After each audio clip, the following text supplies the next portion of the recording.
वाट चुकणार नाही जीवनभर तुझी, एक तू मित्र कर आरशासारखा, मित्र वनव्यामध्ये गारव्यासारखा.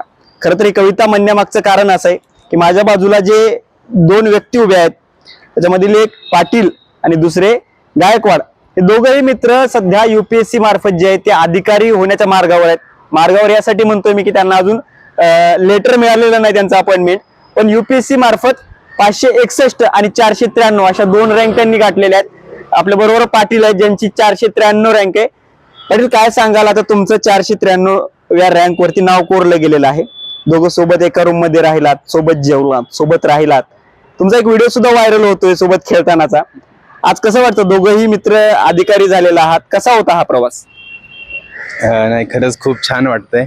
कारण कसं असतं, ज्या वेळेस आता गेल्या वर्षीच आमच्या दोघांचं, गेल्या वर्षी पण आम्ही इंटरव्ह्यूला होतो, पण तेव्हा दोघं पण त्या इंटरव्ह्यूमध्ये आम्ही अपयशी झालो होतो. त्यावेळेस खरंच खूप असं दुःख झालेलं. तेव्हा असं वाटत होतं की आता आपण आमच्या दोघांची जी जर्नी आहे ती सेमच आहे. दोघं कंटिन्युअस आम्ही सोबत राहिलेलोच आहे. आता जेव्हा दोघांचं झालं तेव्हा खरं हा जो आनंद आहे ना, आपण ह्याला परमोच्च आनंद असं म्हणू शकतो, असं मला वाटतं ह्याच्यामध्ये. आणि कसं आहे की जेव्हा मित्र आपल्या सोबत असतात त्यावेळेस कुठलं पण लक्ष आहे, कुठलं पण जे आपलं एम अचिव्हमेंट आपण जे करायचं असतं आपल्याला, ते असं ना एवढं मोठं वाटत नाही. डोंगर चढणं खूप इझी होऊन जातं ह्याच्यात थ्रू. मित्र आहे, म्हणजे घरचे सपोर्ट आहेत, ह्या सगळ्या गोष्टींचा फायदा नक्कीच झालेला आहे. तुम्ही काय सांगाल गायकवाड सर? आता यांनी सांगितलं की मित्र सोबत असल्यानंतर डोंगर चढणं सुद्धा अवघड जात नाही. तुमचा अनुभव काय? ह्याला मी म्हणायचो प्रेमाने, माझ्यापेक्षा थोडा लहान आहे तो. रिझल्ट आला त्या दिवशी माझ्या अगोदर मी याचं नाव सर्च केलं होतं. त्याचा रोल नंबर सुद्धा मला पाठवता. आणि त्याचं नाव ज्यावेळेस, म्हणायचं नाव ज्यावेळेस मी पाहिलं 493 रँक होती, त्यावेळेस माझे भरपूर आनंद झाला. मी माझं नाव सर्च करायचं पण विसरलो, पण माझं नाव माझ्या दुसऱ्या अमोलने पाहिलं होतं. म्हणजे आमचा पूर्ण मित्रपरिवारच असा आहे की अमोल लंके हा आमचा तिसरा मित्र, जो आमचा मेंटर होता दोघांचा या वर्षी, ज्याने आम्हाला हँडहोल्डिंग केलं. मागच्या वर्षी जे आलेलं अपयश होतं त्यानंतर आम्ही कुठंतरी खचून गेलो होतो, कारण आमचा सेकंड लास्ट अटेम्प्ट होता, आमचा लास्ट अटेम्प्ट होता. तर त्यावेळेस आम्हाला त्या अपयशाच्या नंतर आलेल्या निगेटिव्हिटीतून बाहेर काढण्याचं काम अमोल लंकेने केलं, दोघांनाही. आणि मग त्याच्याकडं जाऊन बसायचं किंवा त्याने आम्हाला संधी दिली काम करण्याची दिव्यांग विद्यार्थ्यांसाठी वगैरे. तर मला असं वाटतं की ह्या अशा मित्रांची जर साथ असेल तर UPSC असेल, MPSC असेल किंवा आयुष्याची कुठलीही परीक्षा असेल, आपण ती पास होऊ शकतो. बरं, हे सगळं करत असताना आपली परिस्थिती खरं तर आपल्याला घडवत असते. तुमच्या दोघांची नेमकी परिस्थिती घरची कशी होती, त्यामधून कशी प्रेरणा मिळाली आणि नेमका घरच्यांचा आधार या सगळ्या प्रवासामध्ये कसा होता? आता माझी परिस्थिती बऱ्यापैकी आहे. माझे वडील शिक्षक आहेत आणि पण मी ग्रामीण भागातील आहे. तर मला असं वाटतं की ज्यावेळेस आपण UPSC करतो किंवा कुठले पण एक्झाम वगैरे देतो, तर त्यावेळेस परिस्थिती ही मॅटर करतेच. पण बरेच लोक काय करतात, परिस्थितीवर देखील मात करून जातात. तर माझी जरी परिस्थिती म्हणजे ठीकठाक जरी असली तरी म्हणजे प्रयत्न ते आपल्या स्वतःला करायचे आहेत. आणि मला असं वाटतं की त्या क्षेत्रामध्ये घरच्यांचा सपोर्ट किंवा जसं मी आता बोललो मित्रांचा सपोर्ट, ह्या गोष्टी मुळे हे मला वाटतं की झालेलं आहे. तुमच्या घरची परिस्थिती कशी होती? आणि दिसतं संघर्ष आहे सगळा, पण परिस्थिती कशी होती आणि त्यामधून कशी प्रेरणा मिळाली? आमच्या पूर्ण कुटुंबातील 10वी पास झालेला मी पहिला व्यक्ती आहे. वडील ड्रायव्हर होते, आई शेतातलं काम करायची. गाव सोडलं त्यावेळेस वडिलांना हार्ट अटॅक आणि पॅरालिसिस झालं होतं आणि आई धुणे भांड्याचे काम करायचे, मी केटरिंग वगैरे काम करायचो. तो आमच्या सुरुवातीच्या काळातला संघर्षाचा टाईम होता. मग त्यावेळेस खरं तर परीक्षा आमची त्यावेळेस होती की त्यावेळेस आम्ही काय करतोय, शिक्षणाचा मार्ग निवडतोय की इतर काही मार्ग निवडतोय. त्यावेळेस आई वडिलांनी एकच सांगितलं की तुम्ही जर शिकली तर आपण ह्या परिस्थितीतून बाहेर पडू. त्यामुळे मग डिप्लोमा केला. पुढे डिप्लोमामुळे LNT मधली नोकरी मिळाली आणि 5 वर्ष काम करत करत भावाला शिकवलं. निरुद्ध गायकवाड माझ्या भावाचं नाव आहे आणि त्याला ज्यावेळेस नोकरी मिळाली केंद्रीय विद्यालयामध्ये, तो शिक्षक झाला. पण त्यावेळेस त्याने मला संधी दिली की तू आता पुन्हा उरलेलं शिक्षण तू पूर्ण कर. माझं ग्रॅज्युएशन त्यावेळेस नव्हतं, म्हणून मग मी BA MA हे पूर्ण मुक्त विद्यापीठातून केलं. UGC नेटची परीक्षा पास झालो आणि ते करत असतानाच पार्ट टाइम काम करतानाच परीक्षा पण चालू ठेवली. आणि मला असं वाटतं की परिस्थिती चांगली असो वाईट असो, ह्याने काही फरक पडत नाही. आपले इंटेन्शन्स चांगले असायला हवेत आणि आपल्याला काम काय करायचं तो दृष्टिकोन जर आपल्यात असेल तर मग परिस्थिती कधीच अडथळा बनत नाही. आईवडिलांचा पण आपल्यावर विश्वास असायला पाहिजे.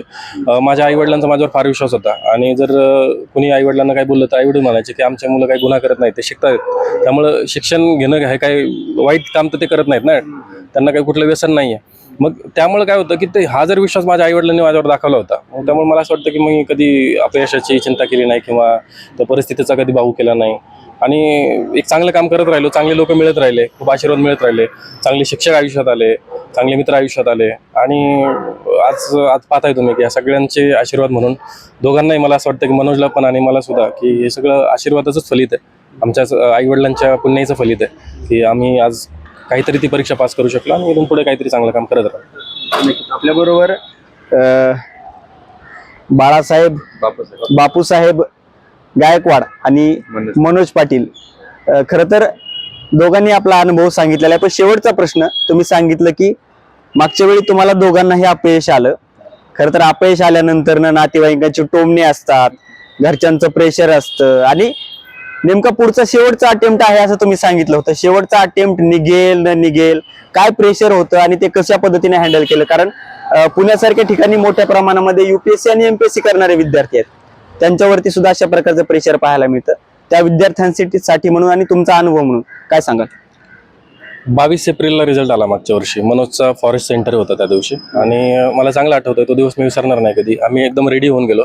आमचं असं वाटलं की आज रिझल्ट येईल, दोघं पास होऊ आणि आपले फोटो चांगले आले पाहिजे UPSCच्या बाहेर, म्हणून आम्ही चांगले रेडी होऊन गेलो. तो मनोजचा इंटरव्ह्यू होता, त्यामुळे तो ऑब्व्हियसली सुटाबुटात होता.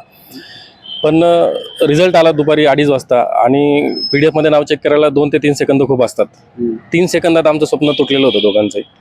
आणि त्यावेळेस आम्हाला काहीच सुचत नव्हतं, समोर असा अंधार दिसत होता. कारण त्याची परिस्थिती आणि माझी परिस्थिती काही असं 8व्या किंवा 7व्या 8व्या वर्षानंतर जेव्हा तुम्ही रिझल्टमध्ये नाव शोधता आणि ते मिळत नाही, त्यावेळेस मेंटल खूप प्रेशर येतो. आणि आता काय करायचं हा प्रश्न सगळ्यात मोठा. व्हॉट नेक्स्ट, पुढं काय, हा प्रश्न आमच्या डोळ्यांसमोर उभा राहिला.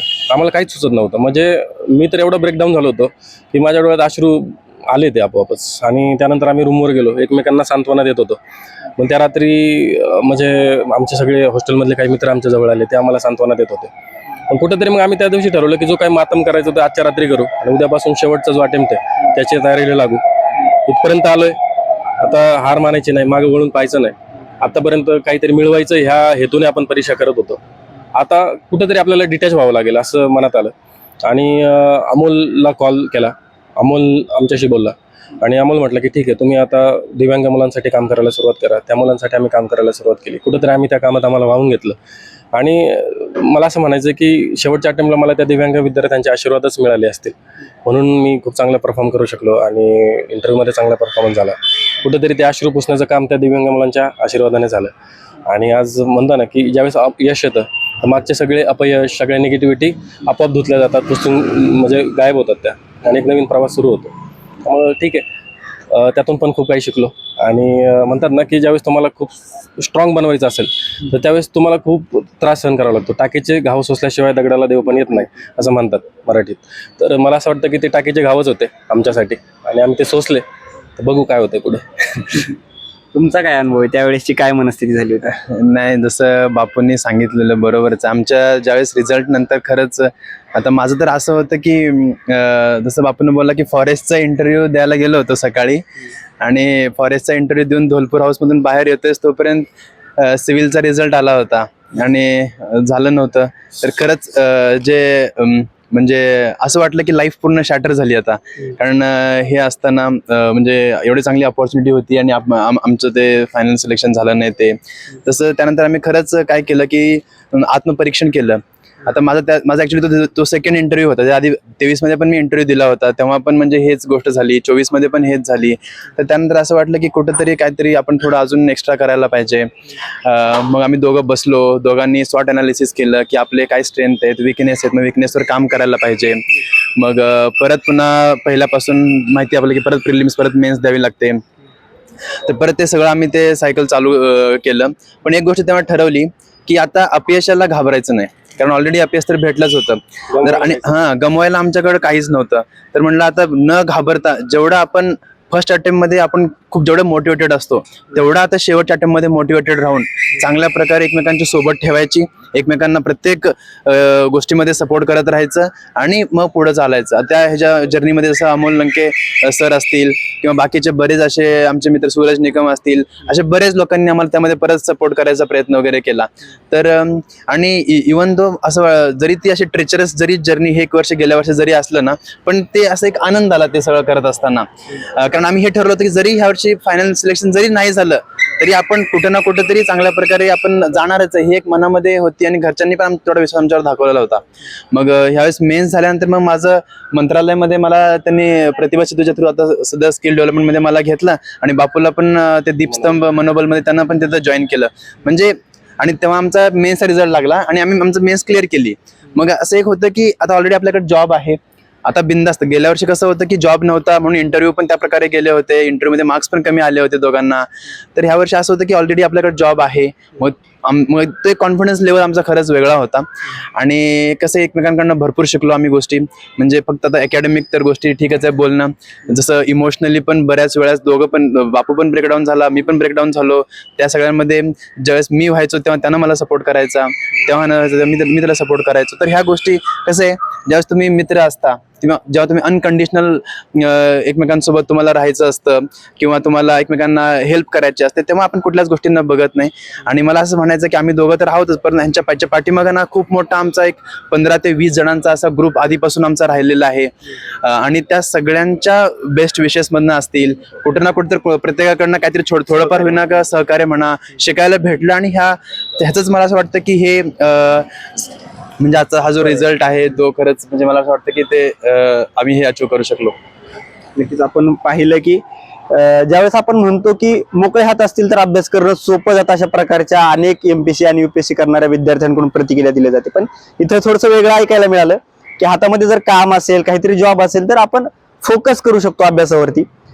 वेगळ्या प्रतिक्रिया, वेगळ्या अभ्यासाच्या पद्धती युपीएससी आणि एमपीएससीच्या माध्यमातून पाहिल्या जात असतात किंवा ते प्रत्येकाची पद्धत असते. परंतु त्यांनी सांगितल्याप्रमाणे शेवटच्या अटेम्प्टमध्ये जे आहे ते यश मिळालं आणि त्या यशावरती एवढी निष्ठा ठेवली होती की ते नाही मिळालं तरीही आम्ही काहीतरी करू, अशा प्रकारची भावना मनामध्ये होती. ही सगळी कहाणी ऐकून, हा सगळा प्रवास ऐकून तुम्हाला काय वाटलं कमेंट करून नक्की कळवा.